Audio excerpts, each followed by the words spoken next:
বৈষম্য বিরোধী ছাত্র আন্দোলনের সব স্রোত কেন্দ্রীয় শহীদ মিনারে। বিভিন্ন শ্রেণী পেশার মানুষের অংশগ্রহণ, কাল থেকে অসহযোগের ডাক সমন্বয়ক নাহিদের। শাসন ব্যবস্থা পতন করতে হবে।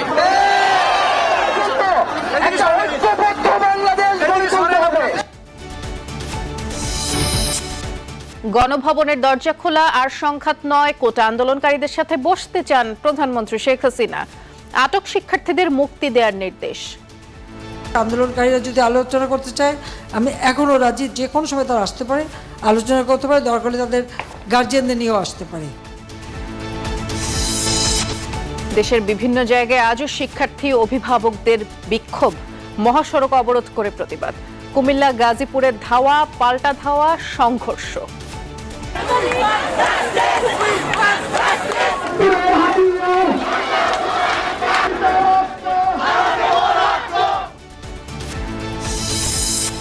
ধৈর্যের সাথে পরিস্থিতি মোকাবেলা করছে সরকার, বললেন কাদের। কাল সব মহানগরে অবস্থান। ছাত্র জনতার উপর নির্যাতন হার মানিয়েছে পাক বাহিনীর বর্বরতা, মন্তব্য ফখরুলের। এবার শিক্ষার্থীদের প্রতি সংহতি জানিয়ে পথে নামলেন ব্যান্ড শিল্পীরা।